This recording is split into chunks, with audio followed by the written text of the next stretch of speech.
Welcome. Welcome. I am here with a very special guest today. Her name is Holly, and she has her very own podcast called Crime with Holly. And I wanted to tell you a little bit about how I found Holly. We are in a mutual true crime group, and I have listened to her for years and years. And when she reached out to me, I started listening again to her podcast, and she is an incredible storyteller. So welcome, Holly, and tell us a little bit about yourself. Hi, and thank you for having me, first of all. So my name is Holly. I currently live in Nevada. My husband is active duty Air Force, so the Air Force has sent us to Las Vegas, Nevada. I have 2 children, and my degree that I have is in criminology and criminal justice. So perfect fit. Yes, absolutely. To That's do why I this job. picked it. Yeah. And do you gamble? Very little. I try not to because I kind of get addicted, and my husband. Yeah, you like it? Yeah, I like it too much because they give you a little bit and then you're like, oh my God, I'm going to win. I'm going to hit it big. And then you don't. So my husband has to put a stop to it. So you're not at the casino every weekend? No. No. And you have kiddos? I do. I have a 13-year-old and a 9-year-old, both boys. And a husband that's in the military. So is he gone a lot? Do you have alone time? Do you get to watch, Housewives? He is gone quite a bit. This year, thankfully, he is home. But the 3 years prior to that, he was gone on a deployment every single year. So this is our first year without having him gone. And it's nice, but sometimes I do miss those late night, Dateline kind of dates with myself. I know, it is kind of a date with yourself, right? Yeah. I just have been binging, and I've told people are probably tired of me hearing me talk about The White Lotus, but I'm like, that's the one show I binge besides Survivor or Traitors. Did you ever watch Traitors? No, I don't. Honestly, I don't watch much TV beyond true crime docs. Okay. I try to get the true crime docs in during the day, and then I watch some TV at night, but not that much. Okay. So it was just the weekend. Anything fantastic happen with your kiddos or your husband or in-laws, Nothing too crazy other than my 9-year-old crashed on this teeny little dirt bike that honestly he could put his feet down on. It's too small for him now, but he hadn't ridden it for 2 years. My husband decided, hey, throw your helmet on, go down the road. And I don't know what my son did, but he got speed wobbles even though he wasn't going fast, and the handlebars were going every way. And the next thing I know, he's about to crash into 2 parked cars on the road. Thankfully, he did not. He just crashed on the asphalt, but he's all skinned up, which I keep getting to hear all about how bad his arm hurts. But that's about it. And of course, Easter, so spent family time. Tell me, did you see him do it, or did he walk up bloody? I saw him do it. Like I said, my husband sent him down the road. And I saw as soon as he started, I think he just panicked, and it's a twist throttle, to get going. And so I think he forgot how to untwist. Oh yeah. And he just kept going. And it was it was in slow motion. I kept saying, Justin, Justin, Justin, as if my husband could do anything, but he's too far down the road at that point. And so we just had to watch it happen. Oh no, I hate that. I hate that. Speaking of dirt bikes, in my town right now, these kids are riding these e-bikes that are as fast as motorcycles. I mean, they are crazy fast. So I'm coming home actually on Easter night, and there's about 4 e-bikes going pitch black dark. They at least had lights on, and all these boys had these really, motorcycle helmets. So I was like, oh, although I don't like those e-bikes, I do think if you're wearing proper gear for them, it's fine. And then I noticed each one of these boys has a girl on the back seat of their e-bike. Oh. And each one of the girls does not have a helmet on. Oh, no. And I'm like, okay, this is a problem. I don't think their parents. Yeah. I'm like, what do you do for that? We have kids in our neighborhood that drive around on e-bikes, also just dirt bikes in general too. And it always scares me because they seem to not go stopping at the stop signs. And I always worry that like a car is just going to blow into them. Like you see people in the neighborhood group, oh my gosh, can so-and-so tell your kid to slow down? Like, or, someone's kid's not wearing a helmet, but I don't know if parents just don't see those or they don't think it's their kid, but it is really scary. And I mean, my kids, I preach, you're wearing your helmet. I don't care. My 13-year-old, his little buddies don't wear helmets, and he's out there riding his, I don't care. I do not care. You're going to ride your bike. I don't care if it's just your pedal bike. You're going to wear your helmet. I know.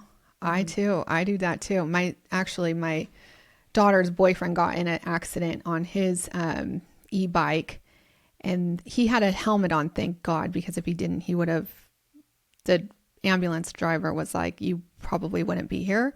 Oh, wow. But after that, I bought him a motorcycle helmet. I was like, if you are riding this and you are dating my daughter, you are wearing a motorcycle helmet. Perfect. He was like, okay. Good. Or it was a dirt bike helmet is what I bought him, really. But yeah. All right. Holly is going to tell us the story today. And I'm so excited because I love how you tell stories, but I also just am excited for everybody to hear you also. Thank you. Do you want me to just jump right in? Yep. So today I am going to be talking about Mandy Stavik. Are you familiar at all with her case? I am not familiar with her case, but I did see the photo you sent, and she is a real disco biscuit. Yes. So Amanda Teresa Stavik is actually her name, but she did go by Mandy. And she was born on April 16th, 1971 in Bellingham, Washington. Now, her parents were married. Their names are Mary and Glenn Stavik. And it wasn't long after she was born that her parents decided that they wanted to move to Palmer, Alaska. I don't know if you've ever been to Alaska, but we did live there at one point, and it's beautiful. I have been to Alaska. It's so beautiful. And you lived there? I did. My husband, that was our second Air Force base that we were assigned to in Fairbanks, Alaska. Wow, that is actually incredible. It's very cold there. Yeah, it is. So while they were there, the marriage did hit a rough patch. And in 1974, her parents officially filed for divorce when she was 3. Mandy's mom, they stayed up there. And when she was in 7th grade, her mom decided that she was done living in Alaska, and she packed herself up and Mandy and 2 of her siblings. And they moved back to the lower 48 to the state of Washington, so where Mandy was born. They settled in a very rural small town called Acme. I don't know. Have you ever heard of Acme? I don't know. It's teeny, so probably not, because I hadn't until I started researching this. But Acme is about an hour and a half north of Seattle. Okay. It's about a 30-minute drive from the Canadian border, so it's really northern Washington. As it sits today, Acme has a population of like less than 300 people. Oh. And so, yeah, it's teeny. Yeah, it's tiny. So back in 1970s and 80s, I would probably say it was the same, give or take. I couldn't really find the details on that, but it was small back then as it is now. If you haven't ever been to Washington, it is absolutely beautiful. Have you been? I have been. Okay. It is beautiful. It is also rainy and cold. Yes. They went from really, really, really cold in Alaska to just cold. Yes. Cold and rainy, but it is so beautiful. It's so green, and Acme is the same. It's surrounded by beautiful trees, lots of farmlands, and there also is the South Fork Nooksack River that is just nearby. This teeny town is split by I-9 that cuts up pretty much the middle of Acme. So back then, Acme was considered a safe place, which I think most of America, I would say, people thought back in like the 70s and the 80s, everyone was safe. Mm-hmm. It wasn't uncommon for people who lived there to leave their doors unlocked, the car keys in the ignition. And then, of course, during the summer, they would often sleep with the windows open. It was just a a place town of where, 300, you know who everybody is. yeah, that's Like literally what I was literally going to know say. who everybody is. Everybody knows everyone, and it's just a cozy, safe community. So again, Mandy was in the 7th grade when they moved to Acme, and she moved there with her sister Molly and her brother named Lee. Now, Mandy did have an older brother named Brent, and he stayed behind in Alaska with her father. Just a little side story here. Brent does have a tragic story of his own. Down in Anchorage, Alaska, there is an army base called Fort Richardson. And Brent was 17 years old when he received permission to hunt on this base. Of course, they've got like moose, bear, that kind of thing. So he was out there hunting, minding his own business, and Brent was shot 17 times with a .22 caliber rifle in the back. And the person or persons responsible for his murder have never been found. No. Yes. So it's still unsolved today, despite a very in-depth investigation. They did everything they could, but they found like nobody to tie him or tie, to him and his case, which is so sad. But not only that, after the divorce from Mary, Glenn did go on to remarry, and his stepson, Spencer, would also tragically die in What is wrong? What's happening to this family? I know, it's so sad.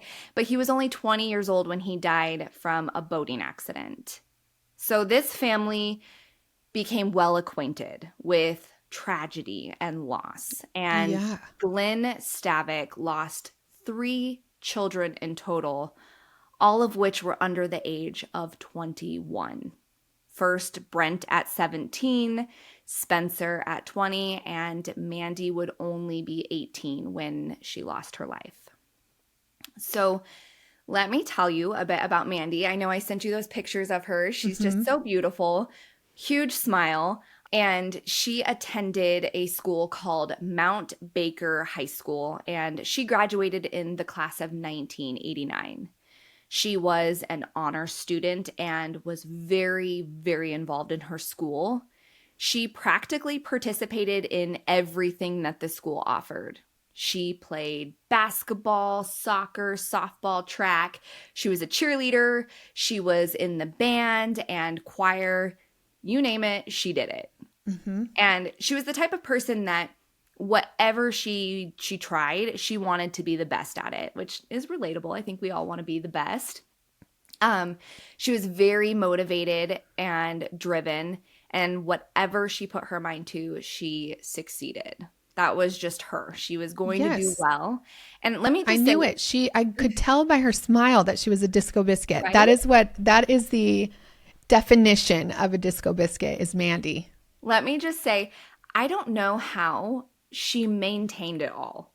Like doing all of the sports, having honors in school, but she did it so gracefully. And not only was she this incredible athlete and student, but she also was very well liked by her peers. She was described as being kind and sweet to everyone. She was vivacious and outgoing, and everybody literally liked Mandy. She wasn't the typical teen, like teenagers, they always have drama. There's always somebody mad or beefing about something, but for Mandy, that was never an issue. She just was friends with everybody. Now, as a freshman, Mandy fell in love with an older boy named Rick Zender. And he was only a year or 2 older than Mandy, and they dated off and on throughout high school. They would have their typical breakups, but they would always end up back together. Now, one thing that Rick really liked about Mandy was that she was very independent, and he thought that she was just so amazing and way out of his league, but somehow she loved him and he loved her, and it just worked. So 1989 rolls around and Mandy graduates high school, and then she goes off to the Central Washington University. She had big life goals. She wanted to become a commercial airline pilot, which, thinking back, like, that's 1989. I don't know if there was very many female airline pilots back then. I bet there wasn't. And even now, yeah. How many times have you gotten an airplane and there's been a female pilot? Hardly ever. I don't know if I've ever, I mean, I've seen them online, of course, but like, I don't know if I've ever had a female pilot. So Mandy she was just a standout. So she wanted to be this commercial airline pilot. And I just think that's so cool. Yeah, it is. So come November 1989, she's off away at college, and they had their first holiday break with Thanksgiving. And she decided that she wanted to go home for Thanksgiving and spend it with her family. Of course, while she was at home, she spent time with her boyfriend, Rick, and she also continued to stay physically active during her visit. Wait, is this the same boyfriend she's had since her freshman year? Yep. Yeah, okay. Yeah, so they were I would say that they were pretty serious, probably would have ended, in marriage. He talked very, very, very highly of her, very much in love. So yeah, same boyfriend. While she was still living at home in Acme, she had mapped out a 5-mile running route that she would do while she was in high school. So again, she was on the track team, and she did this to just keep herself, physically active, in shape for all of her sports, but specifically for track.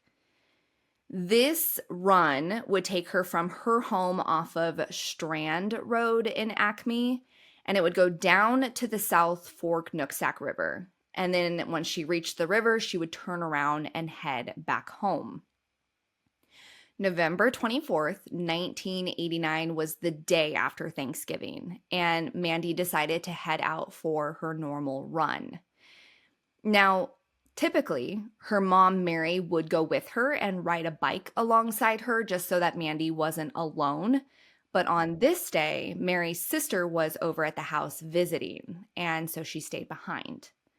But it was no big deal. Mandy didn't mind going alone, usually. And she also took the family dog, which was a German Shepherd named Kyra, with her. So she wasn't technically alone. Mm-hmm. Now, German Shepherds, as we know, are big dogs, and they can be protective. And Kyra was very protective of Mandy, they said. So her mom watches her head out the door. She's wearing a light-colored sweatshirt. She's got some teal green sweatpants on and her running shoes. And she also took a Walkman to listen to music. Now, I'm sure you remember those. I do. Unfortunately, I am that old to have had a Walkman with the tape inside of it. Yes, that's what she had with the foam headphones that, they weren't wireless headphones like what we have now. They definitely had the cord. So she had those. So she was running. She was doing her normal route. And she gets to the Nooksack River, turns around, and is on her trek back home. Her brother at that time was visiting a friend who also lived on Strand Road, and he saw his sister out the window while she jogged back towards their house. So he saw that she for sure made it to the river and was headed home.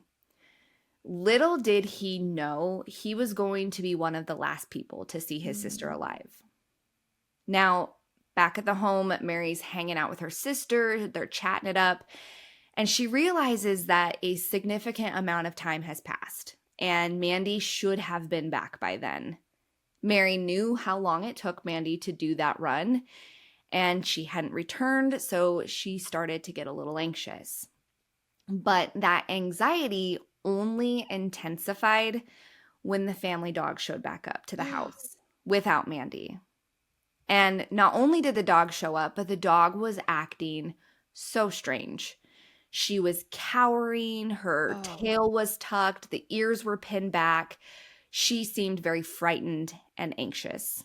Something obviously wasn't right. Right. With the dog showing up and Mandy not home, Mary just got that feeling, that mother's intuition, I think. And so she hopped in her car, started to drive up and down the route, thinking that maybe Mandy had gotten hurt. Maybe she was hit by a car. Maybe she rolled her ankle, lying on the side of the road, can't get up. but there was no sign of Mandy. And there was no sign of anything. There was nobody in the area. Didn't look like an accident had happened. There was just nothing. It was just normal. So Mary rushed home and she began calling the neighbors. And she thought maybe Mandy had stopped off at their house, got caught up chatting. The dog left outside. It took off, but nobody had seen her. So she then calls Rick Zender, Mandy's boyfriend, and he also had not spoken to Mandy or seen her. So with this sinking feeling, something terrible has happened, she called the police. And they arrived and started a massive manhunt, which is great. They were quick to act, quick to begin looking. And small town, news travels fast, and everyone was shocked to hear that something like this could happen in their small rural community. They really pulled together for Mandy and her family and came out to hang flyers. They helped with ground searches with the police. Bloodhounds were brought in to help assist, and nothing was found. Nothing. Nothing. So after the 24-hour mark came and went, everyone pretty much knew that it was going to be bad. Mary knew in her heart that her daughter was gone, but despite that, she tried to stay positive for her two children who were so distraught. These children were living through more loss. They lost their brother, their stepbrother, and now this. So I can imagine how hard that was for all of them I can't even imagine. To think that they're living through another nightmare. And that's how her sister described it. Was she instantly thought like, oh no, we are living another nightmare. So naturally, while all of these searches were taking place, the police began questioning people, including her boyfriend, Rick. And he, of course, fully cooperated and was ruled out pretty quickly that he wasn't involved. He also was very upset, obviously, that his love of his life practically was missing. Mm-hmm.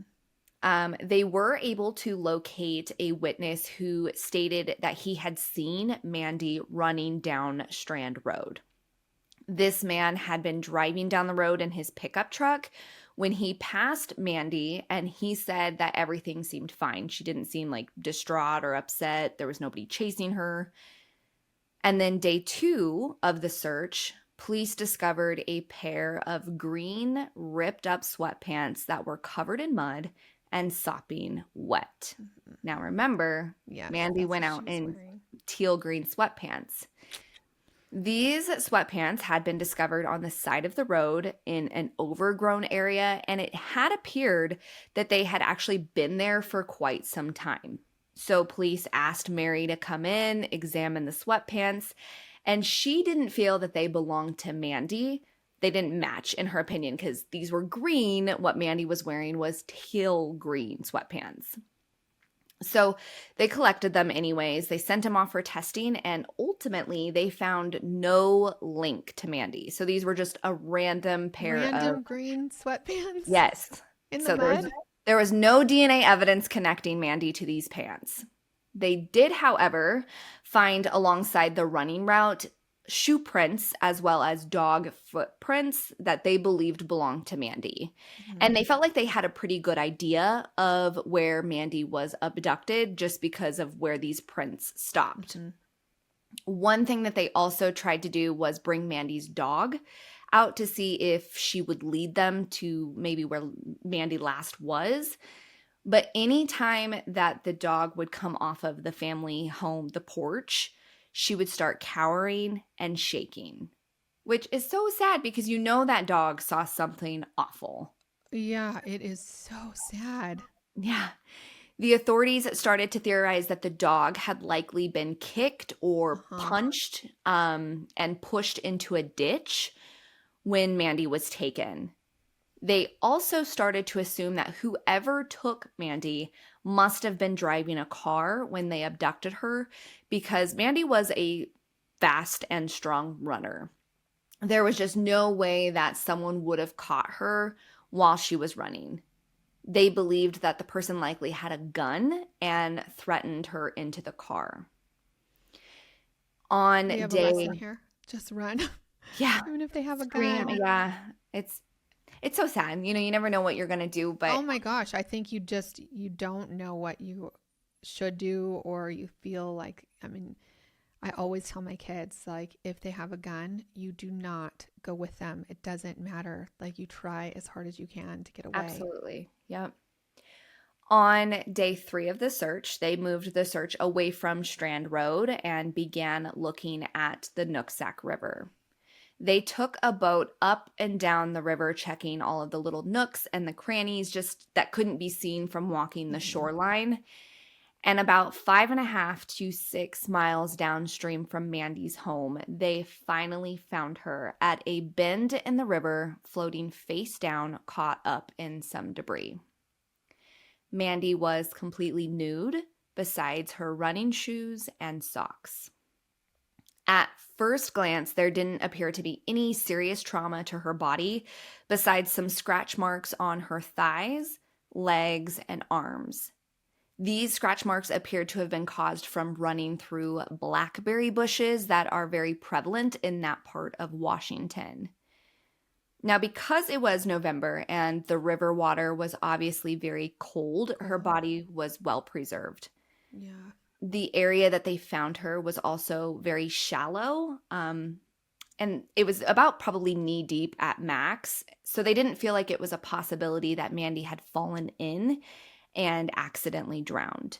No, it sounds like she was running away from something also if she has all these scrapes on her. Yes. They also found no signs of a struggle in or around the riverbed, and there was no evidence lying about. When her body was sent off to have an autopsy done, they discovered that she had a pretty significant head injury at the top of her head, but it wasn't like bleeding. So she was struck at the top of her Hmm. head, which they initially missed this because, as you saw in the picture, she had long, curly, Hmm. thick hair. So this was very well hidden when they first found her. But the medical examiner also determined that Mandy had drowned. They believe that Mandy was struck over the head, knocking her unconscious before being placed in the river where she drowned. Was she sexually assaulted also? Yes. Yeah. So there was a detective named Ron Peterson who played a very key role in the recovery of male DNA that was found inside of Mandy. What's amazing about this is that Detective Peterson had just gone through an extensive training course with the FBI and had just learned new techniques and ways to preserve crucial evidence. Now, this is back in 1989, DNA was still fairly new, and he had just learned at this training new ways to recover it. And thankfully, that happened because I'm not sure without that he would have ever been able to solve this case. No, I So, think that that's incredible, and almost just it was meant to be, yes, that he did that the course timing right was, before this happened. The yeah, the timing. timing Yeah. was perfect. Now, the DNA that was collected was semen, and the presence of the semen indicated to them, obviously, that she was a victim of sexual assault. Now that they had found Mandy, they were able to piece together what they believe more of what happened to her. As I mentioned, they thought that she had been forced into a car, the dog kicked into a ditch, and then they believe that her attacker then drove miles away before sexually assaulting her. With the scratches on Mandy's body, they concluded that after the assault, she was able to fight her attacker off and get away, running through blackberry bushes before he caught up to her, hit her over the head, knocking her Mm-mm. unconscious, and then placed her in the river to die. That is so awful. I'm, So, ugh, I hate yeah. it. And just to know that she was unconscious. So, I mean, she didn't fully understand, obviously that she was going to drown, but I don't know. It's terrible to think about the ruthlessness of someone just being Hmm. like, they're unconscious. I'm just going to plop them here in the Push river him in and there. mm-mm. It's just Yeah. awful. So while they were working to try and find her killer, her family was left to grieve another loss in the family. And they Wait, held, oh, yeah, Mandy's loss, right? Not Yes. another one. No. Sorry. Okay. Mandy's loss. So They were oh my God, this family. I'm going to No, bring the Mandy. priests in and stuff. No, Mandy was that loss. So they were grieving Okay. the loss of Mandy, and they held a beautiful memorial service for her, and it had a huge turnout. Nearly 1,000 people attended her service. And her basketball coach, Jim Freeman, gave a beautiful eulogy, and it was just a very emotional and heartfelt service. The entire community came out to show their love and support. And even people who didn't even know Mandy or know her family came out to pay their respects. Yeah. This loss was really felt by everyone, and it shattered that sense of safety that everyone felt. Mm-hmm. If a teenage girl cannot go outside to run in broad daylight, what else could happen in this small community? That was the big question that everyone had. They were all starting to fear their neighbor. They were starting to fear doing everyday things. You probably would look at everybody now and you're Right? questioning everything you ever knew. Yes. Obviously, they created this tip line, and tips started pouring into the Whatcom County Sheriff's Office, and each and every tip, they tracked it down. But the authorities also started to wonder if maybe Mandy had fallen victim to the Green River Killer. Now, at that time, he was running rampant in the Seattle, Washington area. Yeah. And with Seattle not too far from Acme, they had to consider that as a possibility. So they sent a team of people with Mandy's file on hand to go meet up with the Green River Task Force just to compare notes and see if her murder fit their profile. But it was ruled that it was not related. Now, the FBI did create a profile for Mandy's killer, and they believe that whoever was responsible for her death was someone within their small community. Mm-hmm. So Also, not someone traveling. I don't know if you know this, but do they think this was his first rodeo? Because this feels like it's not. So I'm not 100% sure on if it's his first rodeo as far as sexual assault, but I do have some information that I'm going to share in just a bit about when we find out who did it. Yeah. So on the tip line, the police were given the name of a man named Paul Malik, and this name kept coming up repeatedly from people calling in. Paul was already on their list, and he was one of the witnesses who stated that he had seen Mandy running by in his pickup truck. Yeah, I thought. I was like, they always do that. They always kind of come forward and they're like, oh, maybe in case somebody sees them driving by. Yeah. Or... They're inserting themselves to kind of, Yeah. So he also told the authorities that he had seen another truck passing Mandy, but he couldn't give them any kind of details about who this person was in this other truck. He just said, oh, I saw another truck. I don't know what the color of the truck was. I don't know the make. I don't know who was in it. He gave them nothing. And when he was interviewed, the police got those vibes that Paul was trying to insert himself into the investigation. And again, as we know, we see this with perpetrators. We know from cases I'm sure you've covered, I've covered, the killer sometimes participates in the searches. Yeah. They insert themselves in other ways to try and gain information, just to kind of gauge what the police know. And after several interviews with Paul, they asked him, hey, can you go ahead and give us a sample of your DNA? And he refused. Oh. So they obtained a court order and they forced him to give it up. And to their surprise, he was not a match.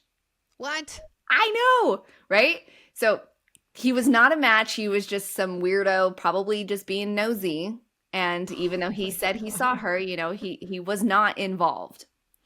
So one by one, each person that they looked into, they ruled them out, and the case goes completely cold. Now, over the years, as new detectives would be put in charge of the Stavik case, they would do their part. They would scan over all of the information just to see if something was missed before or if there was something new that they could do, but nothing. And the case would sit for 20 years. Now, After 20 years, detectives decided to switch things up, and they got a new detective on the case, and his name was Detective Bowie. And he took over the case and decided that he wanted to try a systematic DNA sweep of all of the people who lived in Acme in 1989. And so they went out, they collected 30 samples, and each sample was not a match. Detective Bowie did everything that he could for this case. He went and interviewed people who had previously been interviewed, including a known drug dealer who at the time in 1989, he made comments about knowing who killed Mandy, but would never tell them. Now, Detective Bowie went to, I think it was like Cambodia, where this man lived, and tracked him down, questioned him again, and he admitted that he truly didn't know anything and he was just running his mouth. He was just being an ass. Yeah. So the case went back on the shelf again, and unfortunately, it would sit there for another 3 years before a random tip would blow this case wide open. And I cannot wait for you to hear this. So in June of 2013, nearly 25 years after the murder of Mandy Stavik, 2 women who graduated from Mount Baker High School named Heather Backstrom and Marilee Anderson, they were at a get-together with their kids with a few other moms at a water park, okay? Mm-hmm. So while the children were playing, the moms were just sitting in the grassy area chit-chatting about everything under the sun, as moms do. Sounds like us. Yes. And these 2 women who weren't even friends, they were just more so acquaintances. They were just sitting there, and somehow the Mandy Stavik case got brought up. And Marilee just randomly said, "I'm pretty sure I know who did it." And Heather turned to her and was like, "Really?" Because hello. Right? And Heather turns to her and was like, I'm pretty sure I know who did it." And both of the women said the name Timothy Bass. Now, while they had their suspicions, they never felt completely certain that he was for sure who did it. And being that Acme was such a small town where secrets really aren't kept, they both feared that accusing someone of something they weren't positive about would get back to that person. And so for nearly 25 years, both women kept quiet.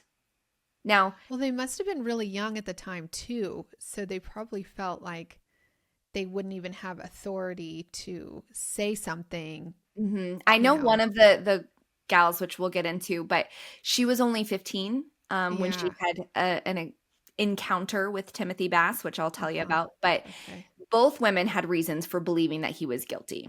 And they both had very odd encounters with Tim around the time and after Mandy was murdered.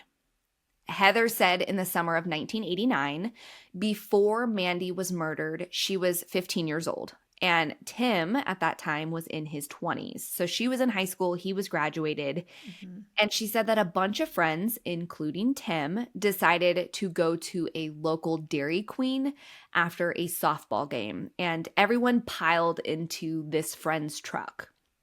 Now, this truck had one bench seat. So there was the driver, there was Tim in the middle, and then Heather next to him. Then everybody else was in the bed of the truck. Back.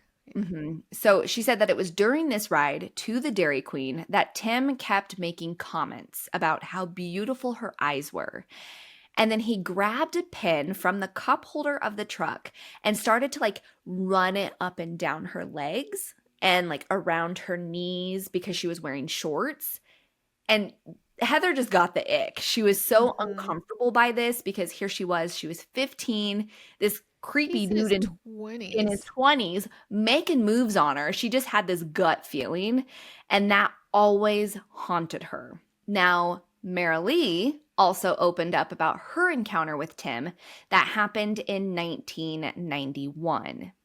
Marilee had been home alone with her young child while her husband was out of town on a work trip. Now, her husband and Tim, they knew each other. I don't know how close of friends they were, but they were well acquainted. And she heard this knock on the door, and she opened it up to find Tim standing there. And this is late at night. He asked her if he could come inside and use her telephone because he had been out hunting all day long and he needed to call his wife. She let him use the phone, and then after he did like the dialing of the numbers, she could hear that distinct sound that the call didn't go through. You probably know what I'm talking Like about. a dee dee dee Yeah, or the whatever. doo-doo-doo. I'm sorry, your number is not in service or whatever Yeah. it says. So she heard that and she was like, what the heck? Like something's not right. It's like, Yeah, again, that like that's not your wife's phone number, Mhm. douchebag. So she said that it was this time after that happened that he started walking through her house, and he walks to the back of the house and ends up in her bedroom. And while he was standing there in her bedroom, he tells her that he's always driven past the house and that he's always been in love with her and that he wanted to have sex with her right then and there. Now, she obviously freaked out and she Yeah. demanded that he leave, and he refused until she started to threaten to call the police. Like, talk about a really Oh, creepy encounter. This dude that dude. you know of, small town, you know him, he knows your husband, and he's in there standing in your bedroom telling you that You he almost, yeah, you almost wouldn't even like know what to do. You're like, okay, like you need to get out of here. yup. You're my husband's friend. Mm-hmm. And Are you wasted? That's what I neither would think. yeah, and neither of these women reported anything. So they didn't tell the police. They didn't I don't even know if Mary Lee really told her husband that happened, but Okay. they kept it quiet. And so when they connected at this water park, they felt like in their hearts it was time. It was time to Yeah. give his name. And so I think that they had felt, enough time had passed. They were finally adults, they were safe, and they were brave enough to speak out. And so Marilee reached out to another Mount Baker High School graduate named Detective Ken Gates, and she told him about her gut feeling about Tim being involved. Now, let me just pause for a second and tell you a little bit about Tim Bass. So, Tim and his family lived off of Strand Road, about 2 miles down the road from Mandy's home. Tim was several years older than Mandy, and he had a little brother named Tom. So this is it gets confusing because Tim and Tom, but Mm-hmm. I'll try and, make sure you know who I'm talking about. So Tom, his little brother, was a part of the same friend group that Mandy was in. So Okay. Mandy was friends with little brother Tom. And she only really knew of Tim because he was Tom's older brother, and he graduated several years before she did. Again, the family lived down the road from Mandy, and their house was along her running route. Now, what is absolutely wild to me is the fact that Tim, his brother Tom, and their father were never questioned about Mandy's murder. Ever. Never. Police didn't stop off at their house asking if they had seen anything, if they heard anything, if they were involved. Nada. And according to Detective Bowie, this family was overlooked back in 1989 because they were well liked in the community. And Mm. those working on the case felt like there was just no way that they would have been involved. Yeah, there's And always a way. that really freaking sucks. Yeah. I feel like in today's world, we know better now that evil Oh people my live gosh, amongst Holly. us. I think we know better too until you do a story and you're like, what were they thinking? I mean, even with this Karen Reed trial Yeah. that we're recording the first day that the Karen Reed trial comes out. And as you all know, I'm starting a new podcast called The Alternate, but they collected evidence in solo cups. Oh, God. Yeah. So you just think like, we know better. We all do know better, Mm-hmm. but we still make mistakes and overlook people that we think are just, there's no way that that person would do it. But man, I think back then they had this idea of what a bad guy looks like. They yeah, portray it on TV of, this is what they look like. They're scary. yeah, They're creepy. creepy. Yeah. And while we know Tim Bass is creepy, he didn't, I mean, you saw the picture of him. Well, He looks like a nerd. and yeah, and he's creepy to young people that Mm-hmm. are not necessarily like, if he was creepy to like us in our 30s and 40s, we probably would do something, say something. Yes. But have that person do something creepy to my daughter who's 15, I guarantee you she would not say anything. Yep. And back then, everyone felt safe and well-liked families apparently got overlooked. So just weeks after Mandy's murder, Tim got married. And over the next 25 years, he lived a quiet life in a nearby community with his wife, Gina, and their 3 children.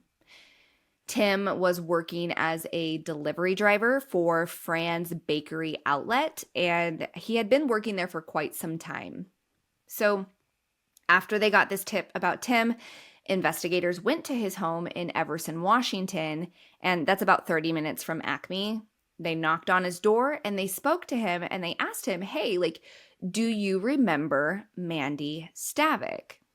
Now, with a small community, everyone knew Mandy's case. Yeah. Honestly, the whole dang state of Washington knew about Mandy's case. Her name was just widely known. But when Tim answered the door and detectives asked about her, he looked up to the sky and he said, Mandy, Mandy, Mandy. Like he was trying to think of who they were talking about. Mm-hmm. Yeah, Like he just couldn't place her.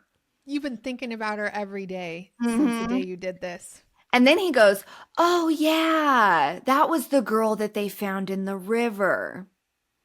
Like, come on, dude, you are not fooling anyone. Yeah. And the detectives were like, okay, this guy is full of crap. And so they asked him if he would be willing to give a saliva sample and told him that they were just doing this DNA sweep of everyone who lived in the area at the time of her murder. And he tells them no.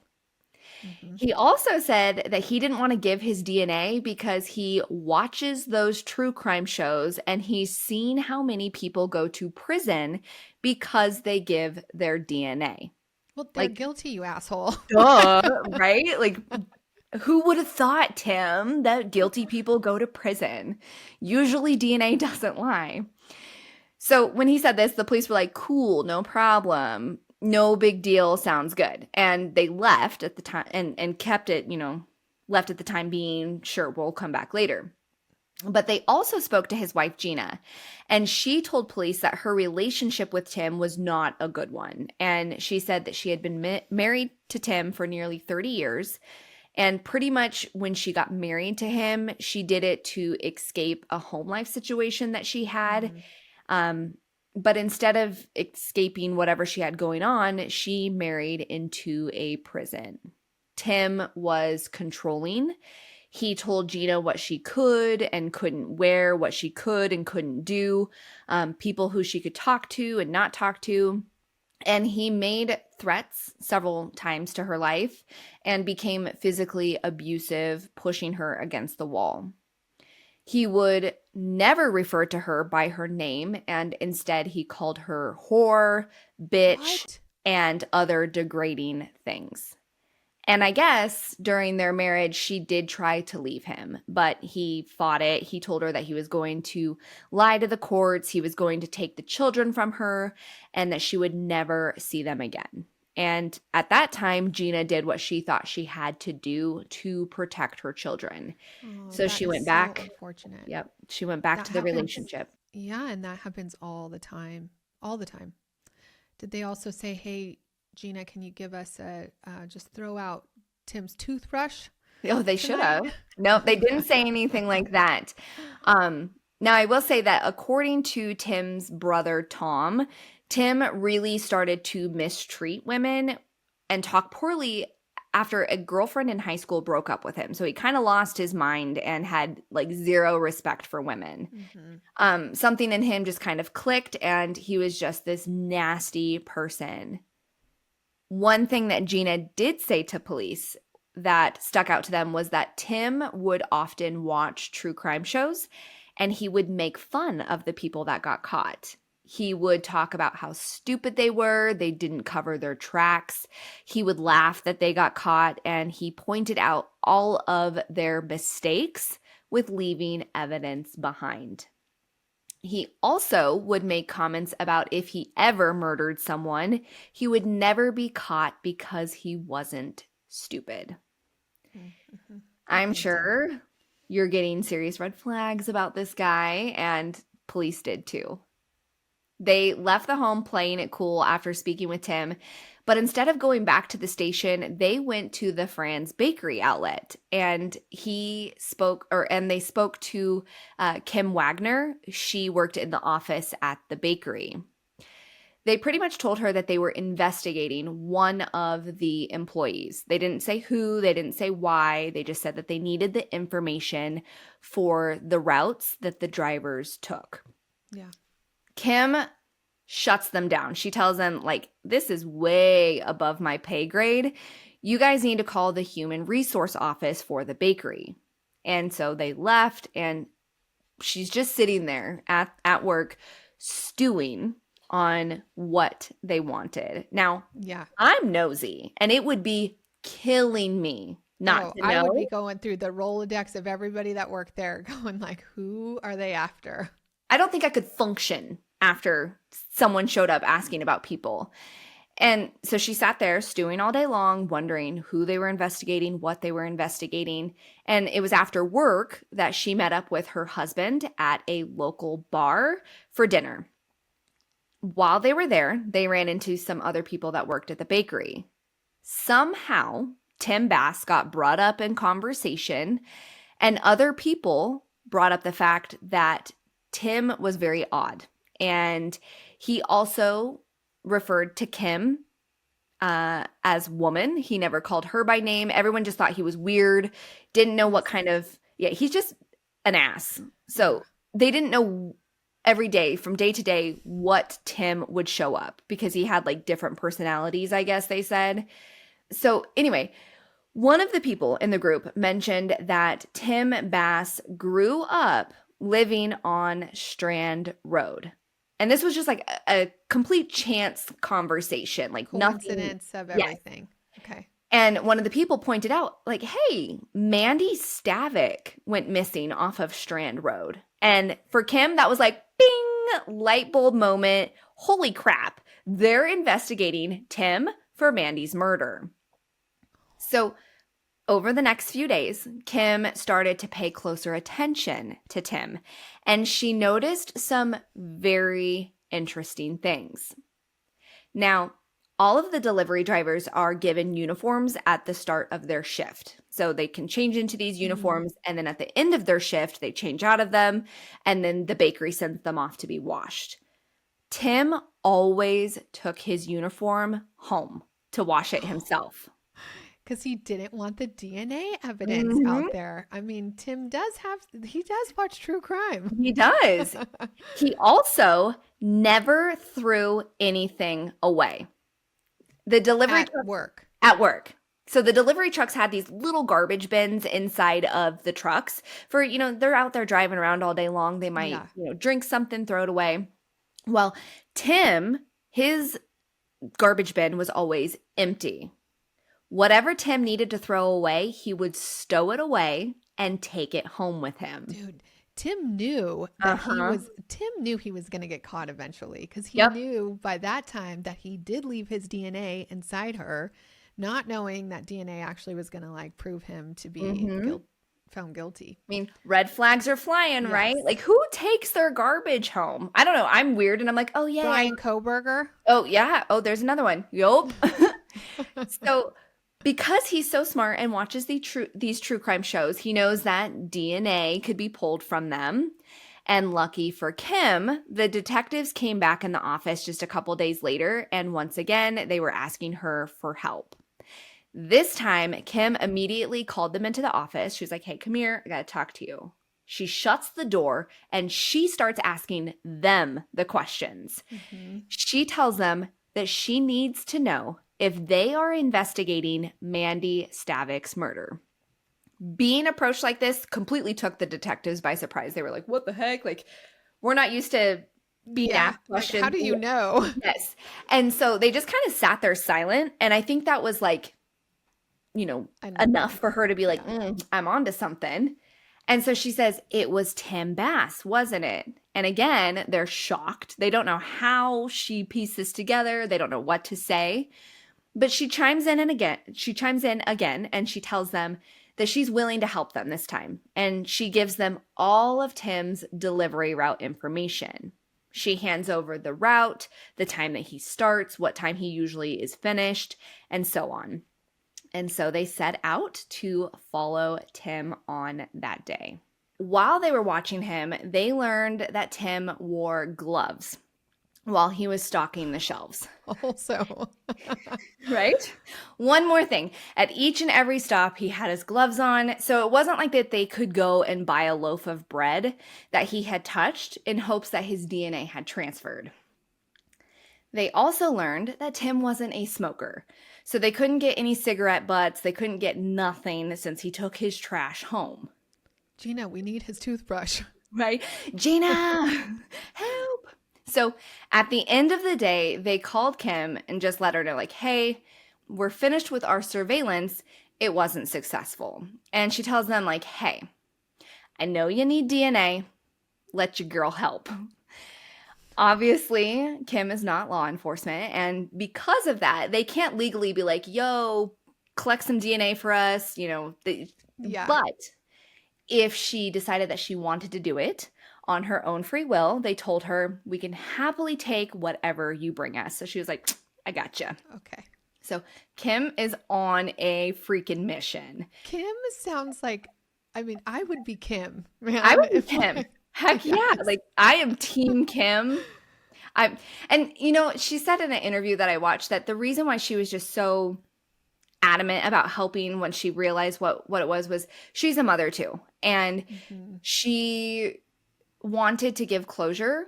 I mean, this is like 30 years, almost 30 years at this point for Mandy's mom and her dad, you know, and to go that long with no answers on 2 cases, mind you, because her brother was involved. And so she just really wanted to help, and thank you, Kim. I'm so glad she did. So for 3 long months, Kim watched Tim like a hawk. And she was just waiting for him to slip up somehow. Every day, she watched him take his uniform and garbage home. Until finally, he was in the office where they had one of those like water coolers, like the dispensers with the little plastic cups for the employees to drink. So he was in there. He fills it up. She watches him fill this water cup up, drink from it, and then he tosses it into the basket in the office. And she's just like sitting there like, oh my gosh, my heart is pounding. Like, now's my time to shine, baby. And the moment he walked out of the office, she jumped out of her desk and grabbed it up and put it in her desk. Like, talk about a heart-pounding moment, because you don't know if he's going to turn around and be like, please leave enough DNA on there for us. Yes. That, like, I would be worried, like, oh, crap, he's going to realize he slipped up. But well, nope. Yeah. I bet you he didn't even, I mean, he obviously never really does that, and he did slip up. So she waited a little bit with this cup in her desk. It felt like probably like a hot iron, like sitting next to her. She's probably like, ah. But she waited, and eventually she texted Detective Bowie, and she's like, hey, I got something. And he rushed there to pick it up. Once he got the cup, they sent it off to be tested, and they had to wait another 3 agonizing months for the results. But finally, they got their match. Oh. Tim Bass was a match for the semen found inside of Mandy Stavik back in 1989. Thank goodness. If you were going to tell me that it was not a match, I was going to kill you. Nope. We've got him. No, this guy was for sure him. Just you wait, though. So detectives approached him, and they asked him some more questions as he was leaving work. And they asked him, like, hey, tell us, did you ever have a relationship with Mandy? And he said no. So they were like, okay, did you ever kiss her? Did you ever have any sexual contact? Did you have sex? And again, he was like, no. So they said, okay, like, tell us then, why was your DNA found inside of her? And instead of Tim denying this question like he did every other question, he immediately was like, wait, how did you get my DNA? He was placed under arrest on December 12th, 2017, 28 years after Mandy was found deceased in the Nooksack River. Oh my gosh, so long, but so amazing. He was charged with kidnapping, rape, and murder. Now, what is kind of special about this is that December 12th was also Mandy's mom's 81st birthday. So, talk about like a little birthday gift for her to know that they finally got this guy. Finally got this guy. And did he have, you might have said this, but did he have kids? He did. Tim? Yeah. Yep. He had 3 kids. Because that's why she was protecting her children, going back to this abuser. Yeah. So obviously, even though they have him in custody, they still have work to do, and Tim was not going down with the fight. During his interrogation, Tim maintained that he was innocent and said that, they were just trying to get him to confess to something that he didn't do. He also was very concerned about how and where they got his DNA from, since he didn't willingly give them a sample. But they just kept telling him, like, we have it, it's been tested, it's a match. And I think at first in his interrogation, he was trying to feel them out. Like, are they bluffing? Are they just trying to get me to admit this? But like, I think eventually he came around and was like, okay, they're not lying, they got it. And this is when he decided that he needed to get a secret off of his chest. He tells the detectives that he and Mandy did in fact have a secret relationship and that they had sex on the day that she was murdered. Right, Tim. I'm believing every Now, ounce of that one. Let me just say, you saw the pictures of Mandy. I'm sure you'll post them and everything for your listeners, but Mandy was beautiful. Tim, no. Like, she was way out of his league. There's no way that she would have been messing around with him. No, and she had a boyfriend of like 4 or 5 years at that point. Which he was in one of those pictures I sent you. So that was... Yes, I did see him. And she's not having a side boo with Tim. No, no way. Tim has the creeper look. He does with the big glass. Like, yeah, definitely. Big glasses and weird bowl haircut. No. So he claimed that they had this relationship and it started in the spring before she left for college. And conveniently, the only person that was really aware of this relationship is his now dead father. Oh, right. And so according to him, she would just come over to the house, knock on the door and be like, hey, let's have sex. And they would do the deed and they would go about their way. She never once called him. She never once wrote him letters, but she did tell him before she left for college, like, hey, when I'm home for the holidays, let's hook up. So he says. So the investigators are like, wait, she never called you. She just would show up. Like, I don't think that's really adding up here. That's kind of weird. And obviously this is a time before text messages and all that. Yeah. So they just were not buying it. It just was not adding up. And so they were like, yeah, whatever. In 2019, May of 2019, his trial began. And once more, he was still claiming that he's not guilty. And his defense tried their hardest to prove that Tim and Mandy had a consensual sexual relationship. The prosecution put many people on the stand, including Mandy's boyfriend, Rick, the medical examiner who did her autopsy, Mandy's mom, Mary, and Tim's little brother, Tom. And what Tom had to say made my jaw drop. He knew his brother was a creep.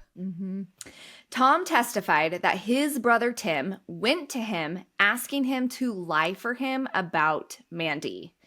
He said that after the detectives first visited Tim and requested his DNA, Tim got very nervous and was extremely worried about their investigation.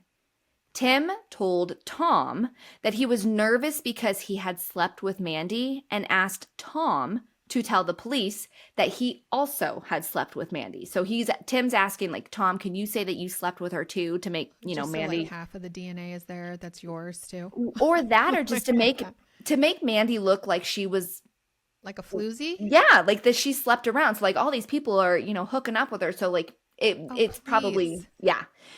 So the prosecution also put Tim's now ex-wife, Gina, on the stand.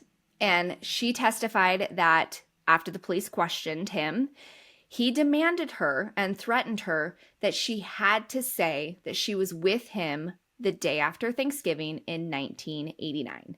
He went to her and told her, like, you better say this. If you don't, I'm going to kill you, kind of thing. And Gina, I think, was so brainwashed at this point. She was so Yeah. scared that she was just like, okay, like whatever you say, I'm going to do it. And that's what she told police too, was like, hey, I remember seeing Mandy go by, but I was at his house. Tim never left. So she made it Like she all up. complied to his demands, Yes. but also she probably like, she wouldn't remember that. Mm-hmm. I mean, She was she was she no, even from that town? she was from the area. And what's funny is right after Mandy's murder, like they had, I think Tim and Gina had been kind of dating, but like they weren't, I wouldn't say that they were serious to the point of getting married. Okay.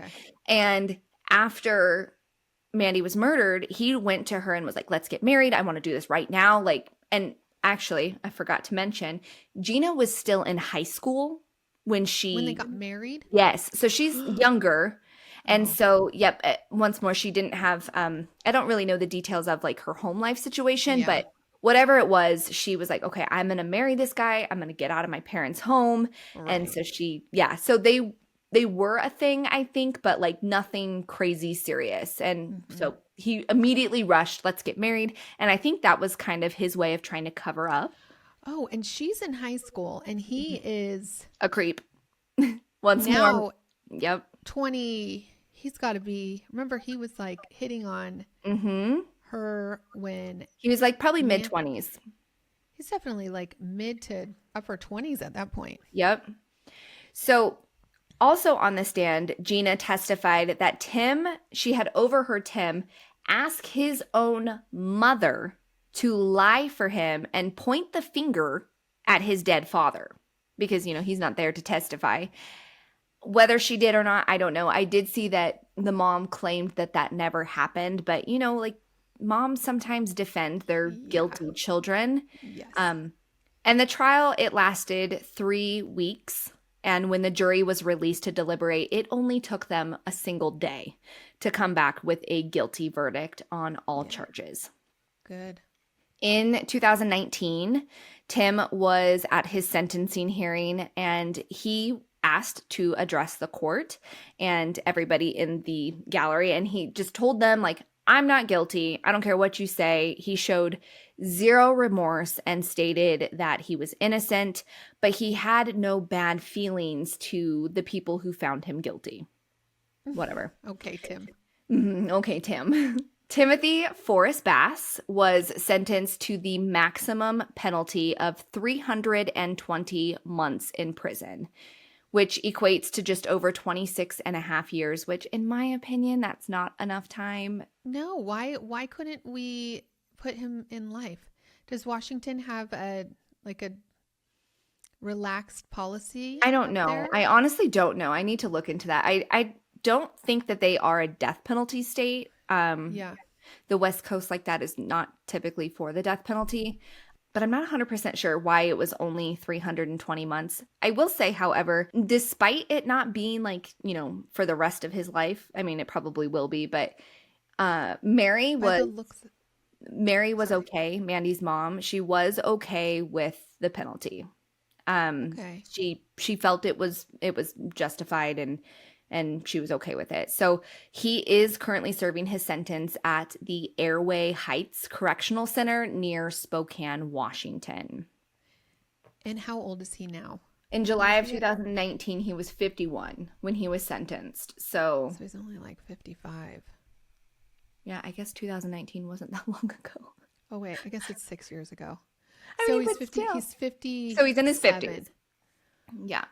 So he's 57, which means how many years? 26 26 years? and a half. Yeah.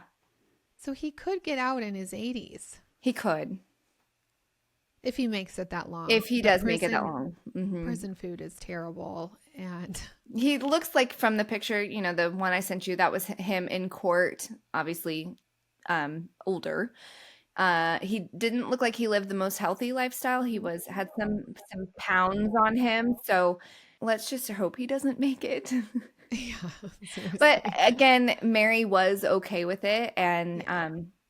she did say that, that she can't bring her daughter back. That was one thing that she did say, that, nothing is going to bring her daughter back. And that would be the ultimate closure, was to get her back. However, obviously we can't do that. So this was, I think, a good second for her. She was okay with it. Okay.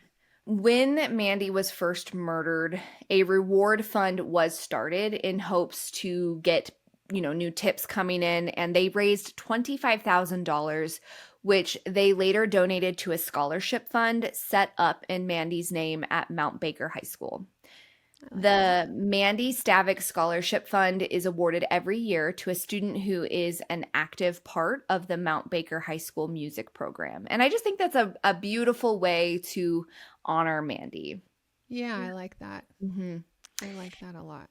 And that is kind of where things Wow. are today. Yeah, I'm just so glad that she got, answers were finally, DNA is amazing, and more of these unsolved, 30 years later cases are finally being solved with DNA and genetic genealogy. And I'm just glad that Mandy's case finally got the answers and the closure, and her mom can, her mom is still alive, and to get the news, when she was 81 on her 81st birthday, that they got the guy, like, how amazing, like a gift from Mandy on the other side, I felt like. Totally. Mm-hmm. I think it was.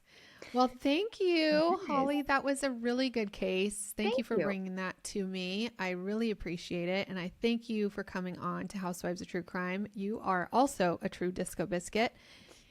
And I hope you come again. Yes, please. I would love to. Thank you so much for having me. It was so fun. And tell everybody where they can find you. Okay, so you can find me on Instagram at crimeaholiy. I also post content over on TikTok at crimewithholly.podcast. And of course, Crime with Holly podcast is available on all major podcast platforms. Yes, so go follow her. She's great, and you will see her here again. I know it, because I just think you are so amazing. Thank you so much. I had so much fun. Good. All right. Well, clink, clink. Clink, clink.